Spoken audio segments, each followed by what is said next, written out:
We really need to pop ourselves out of the matrix and realize being busier, doing more things does not actually equal better results. It just equals looking busy and doing things all the time.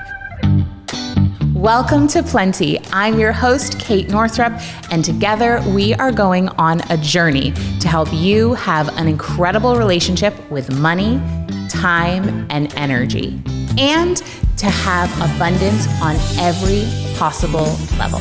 Every week, we're going to dive in with experts and insights to help you unlock a life of plenty. Let's go fill our cups. Please note that the opinions and perspectives of the guests on the Plenty podcast are not necessarily reflective of the opinions and perspectives of Kate Northrup or anyone who works within the Kate Northrup brand. Today, I want to talk about a really important topic, which is productivity as a trauma response. Years ago, I was scrolling through Instagram and I saw a post by Chidi Cohen that said, productivity is a trauma response. And I knew instantly because my body recognized it. I got chills and I knew for myself that was true. Later on at a retreat with Raw Goddess, I was handed a book called Patriarchy, Stress Disorder by Dr. Valerie Rein. And as I read the book, I was so struck by the truth, which is that as a woman in our culture specifically, it has not historically been safe, just period, safe at all, to be female in the world for thousands of years. And so we have adaptive strategies that we've taken on that our body thinks is keeping us safe. And one of those strategies is being productive, being a high achiever, getting straight A's, being the one who always gets the job done, being the type A person. Why is that? Well, it's because the way that our bodies respond to stimulus in the world is based on our history. It's based on 3 layers of history. 1 is our own personal lived experiences. 2 is our collective experiences. And 3 is our ancestral experiences. All 3 of those layers live in the body. And if you've read The Body Keeps the Score or so many of the groundbreaking books on trauma and the body, you already know this. But the piece that Dr. Valerie Rein brought in that I did not know before was that the sheer experience of growing up in a patriarchy for women is actually traumatic. Living in a world where the masculine and men are pedestalized as more valuable is actually just innately traumatic. And then we have these adaptive responses. So particularly for high achieving women, for women who love getting the job done, who get off on productivity and getting more and more done, which is certainly something I identified with for many, many years. For us in particular, productivity has actually been a coping response. It's not always an inherent desire for actually wanting to do something. Sometimes it's actually our conditioning. It's our brainwashing and actually deeper neural patterning. So coming back to these 3 layers of experience that impact our bodies, that impact our unconscious, which is wired in by our nervous system. Our nervous system, again, is the neural patterns, the neurons that run all throughout our brain and body. They impact every single organ system. There's not one part of our body, therefore not one part of our lived experience that is not in some way impacted or mitigated by the nervous system. And the nervous system is patterned by our personal experiences, our collective experiences, and our ancestral experiences. What's important to know about living in a culture that historically has put one kind of group of people over another kind of group of people. And of course, this impacts women. This impacts all kinds of groups of people, whether it's around your sexual orientation, your race, your culture, your neurodivergence, any of that. Like, this will apply. If you are someone who does not fit the somewhat unspoken cultural ideal, which, by the way, not one human being on the planet feels like they fit the cultural ideal 24/7, even a white, cisgendered, heterosexual male, like, this impacts everybody negatively. So no matter who you are, this applies. If you are someone who at some point has not fit into your idea of the cultural ideal, there will be an unconscious patterning of trying to prove that it's okay for you to take up space on the planet. That on some level, there's an element of proving that you are enough. And one of the ways that that shows up is through doing more things, through being productive. And if we think about our ancestral lineage, if we think about collectively, and I'll just speak as a woman because that's the experience I've had. I think about my granny, for example, who grew up in the Great Depression, and her family stood in bread lines, and her father was a bootlegger and left her family and started another family. And she slept in a crib with a bullet hole, like, in the wall above it. Like, who even knows what was going on? And I think about, she went to Catholic school and she cleaned the toilets in exchange for her tuition. So she was there in Catholic school in Buffalo, New York, with, primarily wealthy girls who were paying tuition. Their families were paying tuition, but my granny was working. She was needing to be productive and deliver a particular result in order to receive that education. What we know about epigenetics is that the experiences of our ancestors continue to live in our DNA, especially if they were emotionally intense. There are stories my granny told my mom and told us about what it was like to grow up in that environment. And it sounded like it was emotionally pretty intense, like the time that, she lost her family's last 50 cents in the snow on her way to the store to buy bread, or the time she was accused of painting the toenails of the Blessed Virgin statue in the church and was forced to sit in front of it with her arms outstretched for hours and hours and hours, even though she didn't do it. If you knew my grandmother, you would know she never owned nail polish. That was like not her vibe. So I think about, for myself, the ways that in my own ancestry, there's an element of needing to prove that I get to be here because there was a real risk of being turned out, of not receiving education, of not receiving resources. There was an actual danger embedded in my DNA memory in terms of not getting the job done. Like, if you are not capable, if you are not productive, if you do not get results, there was a literal threat, certainly for my grandmother. And then, of course, I don't know the stories of the women who came before her. Then I think about the collective experience of being a woman in our culture. And I watched the film about Ruth Bader Ginsburg, the one that was, it wasn't a documentary, it was the one that was like a fictional version of her life. And she was in law school as a young woman, and she was at a table of all the first years in law school. And I think she was the only woman, or she was one of two women. I don't quite remember. But essentially, all of the men in her class, in her law school class, were furious that she was let in because, according to them, she was taking a man's place.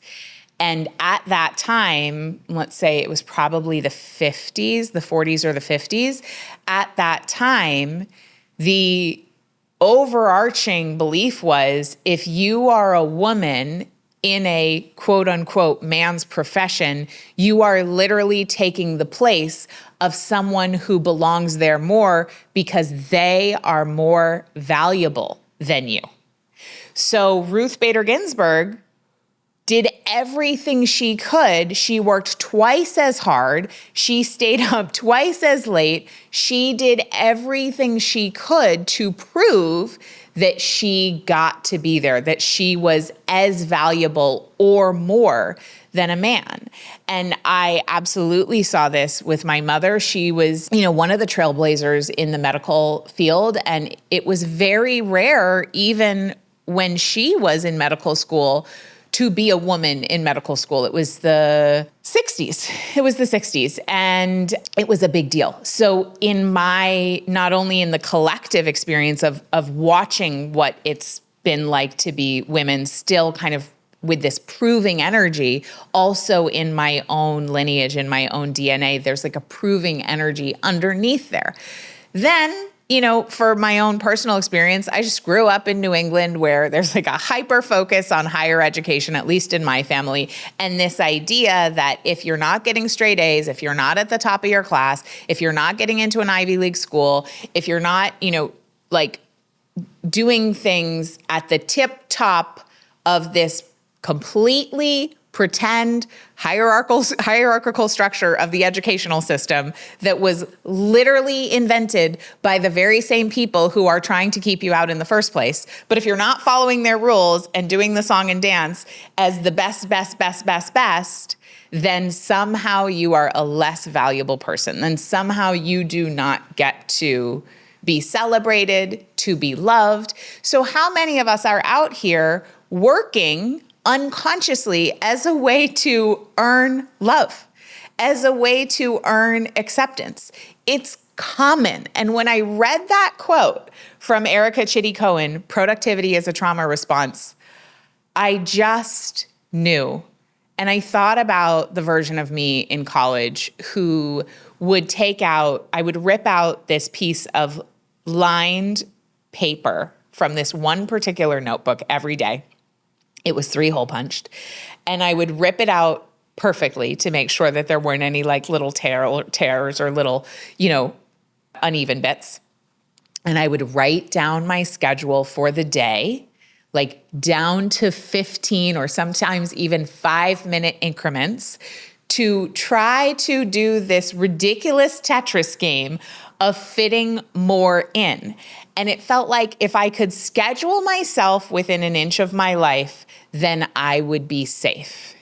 Because whoever was watching, this deeply ingrained feeling of someone else is watching, my safety is dependent on someone else approving on how busy I've been, someone else approving of how productive I have been, how much I've gotten done today. If I could just schedule myself to fit enough in, then I felt like I would finally feel safe.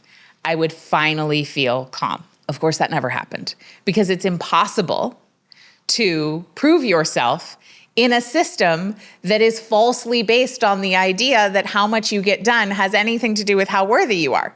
That is a game you're going to lose because there's no one actually checking. No one at the end of our lives, no one is going to be looking at you and being like, well done. You got so much done in this lifetime. You checked off so many items from your to-do list. No, in fact, what we know is that people who are dying wished they hadn't worked so much. Nearly every single one of them. They wished they had given themselves permission to be happier. They wished they had given themselves permission to follow their hearts. They wished that they hadn't worked so much. That's what's real. And so this whole idea that the goal is to get more done, we really need to pop ourselves out of the matrix and realize that's not the game. Not only that, but on just a purely logical level, Being busier does not equal getting more results. I am less busy now, probably on some level, than I was in college. Like, I have more time to myself, even with 2 children, even running a multiple 7-figure company.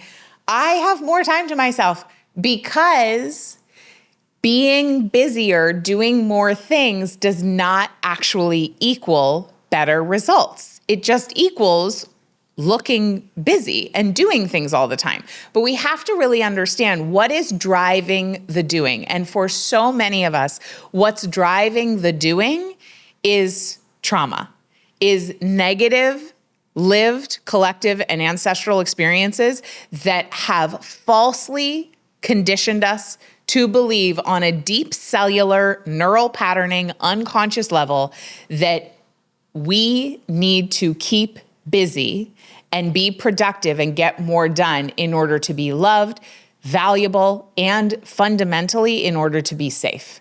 But that's actually just not true. It's really common for people to say like, oh, just slow down. I wrote a book, right, called Do Less. And I had a lot of people who were like, F you, I can't do less. And I wish I had known when I came out with Do Less what I know now about the nervous system, because what I know now is that slowing down, resting, and relaxation actually feels unsafe to folks who have nervous system patterning that doing more is safety, that doing more and being busy and being productive is the path to salvation. If you have neural patterning that says the more you do, the safer you are, it will actually feel like a threat to slow down. So what do you do then? What if you're someone who, when someone says, slow down, do less, just relax, like if that feels literally impossible to you, and even sitting for 3 minutes to focus on your breath or stare out the window, that will actually, what happens there is the busyness is a distraction from all the unfelt feelings that we never had the support, the resources, the education around, the skills to feel. And so not only can productivity be a trauma response, it can actually be a way of self-medicating. And it's very common for folks to stay busy because they're unconsciously avoiding feeling uncomfortable feelings. And I know this has absolutely been true for me. Early days, if I saw a chunk of open space in my calendar, I felt panicked.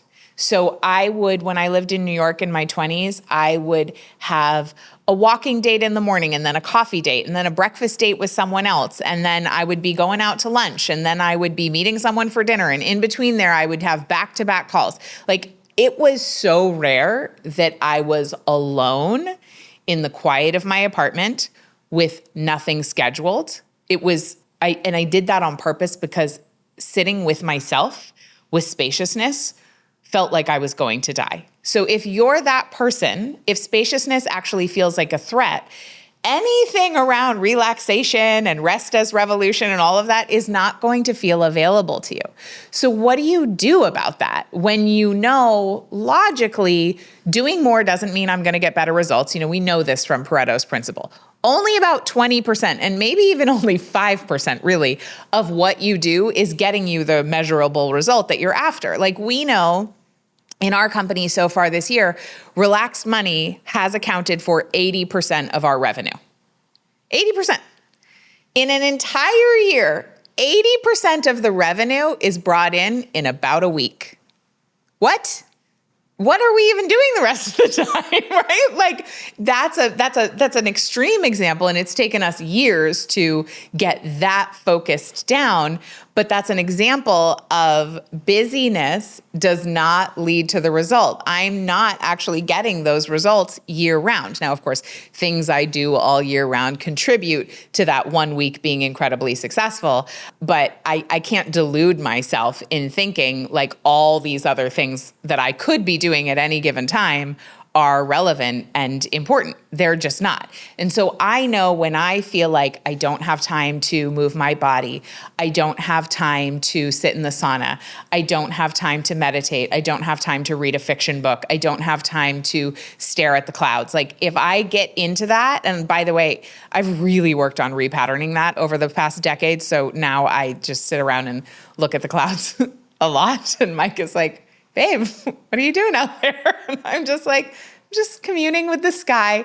But a decade ago, 15 years ago, that would have felt deeply stressful to me. The silence would have felt deeply stressful to me because my neural patterning was set for intensity, pressure, some level of activity at all times. And the slowing of that brought so many feelings to the surface that I felt like were a threat. Like I didn't feel like I could feel those things. And so the name of the game here, and if you've been listening to Plenty for a while, or if you've taken any of my programs, you will have heard me use a word called titration. So titration in nervous system work is an incredibly important tool. It is taking slow, doable pieces over time. The nervous system does not move at warp speed. It moves at the speed it moves. And if we go into repatterning our neural pathways with intensity, with this high performance, like go big or go home idea with this super aggro energy, we actually run the risk of re-traumatizing ourselves, or at least repatterning deeper those neural patternings around it doesn't count if it's not intense. It doesn't count if it doesn't hurt. It doesn't count if you're not suffering a little bit, right? What we want to do is heal in a way that's different than the way the patterning was laid down in the first place. I didn't have a lot of support or modeling around easy does it, or one of my favorite quotes of all time from Emergent Strategy by Adrienne Murray Brown is, what is easy is sustainable. Birds coast when they can. What's true is that nature doesn't work harder than it needs to. The lions aren't out there doing like HIIT workouts, right? Like in the middle of the day on the savannah, they run when they need to catch their food. And then the rest of the time, they're lying around. That was no pun intended. But like we have to really look at nature as our best guide for slowness, for using the right amount of energy and intensity and applying it where needed, but not just applying it all over the place because we're too terrified unconsciously of what will happen if we were just to frickin' lie down and read a book or watch TV in the middle of the afternoon or just call a girlfriend to chat or look at the clouds. Like those things are available to you. Those things will not harm your results. In fact, the more relaxed we can get, the more powerful we can become. But you won't be able to go from running 100 miles an hour for all the decades of your life to suddenly going slow. That jump is too big for most people. So titration is doing small, doable pieces over time. What does that mean? Well, one of the ways that I started when I would boil my water in the morning for my French press coffee. I would practice just for the amount of time that the water took to boil, which is like probably 2 minutes. I would just sit and practice breathing for just that 2 minutes. And that was a small doable piece. And then over time, that act gives you that much more little window of capacity to slow down. And then you can grow it over time. And there's so many nervous system healing practices that I talk about here on the podcast, that I teach in our programs. But just know that slowness will be available to you over time by leaning into nervous system healing. you can still do incredible work and very likely even more impactful work and bring in even more income if you are closer to your center. If you are doing what needs to be done from a place of wholeness, from a place of your full capacity to make smart decisions about what to prioritize and what to not. One of my favorite books is called The One Thing by Gary Keller, and he asks this powerful question, which is, what is the one thing that would make everything else easier or unnecessary? Now, for most people, they can't answer that question because their thinking is so clouded by a trauma response that tells them everything is important right now, because being in a trauma response creates false urgency. And it creates a sense that everything is an emergency, and it creates hypervigilance. So even the idea of whittling down our focus to one thing actually feels like a threat to our bodies. But believe it or not, I'm here to tell you that over time, in small doable pieces that compound, you can signal to your body that it is safe to do less. It is safe to do less, but better. And when you train your body that there is not going to be a threat if you slow down, there is not going to be a threat if you offer fewer things but make more revenue from those few offerings.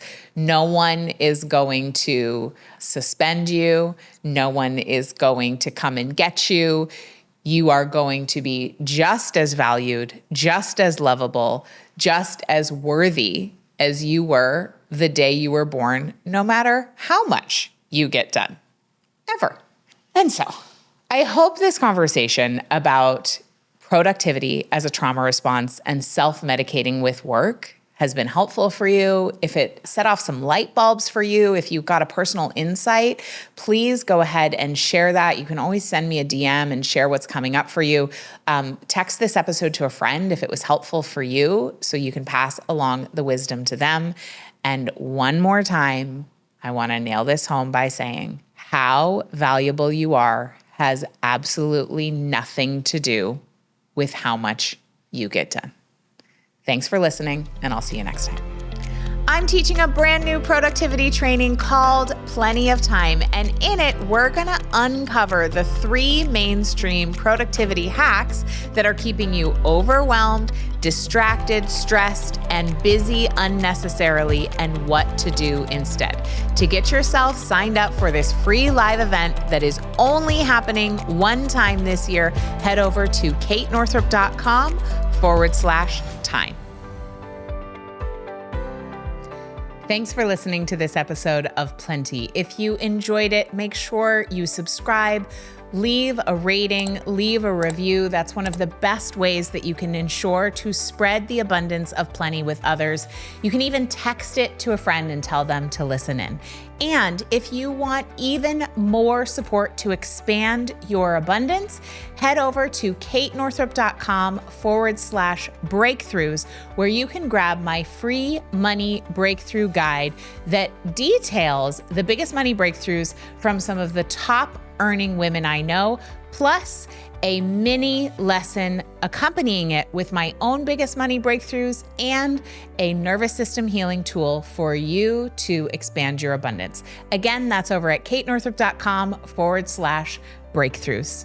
See you next time.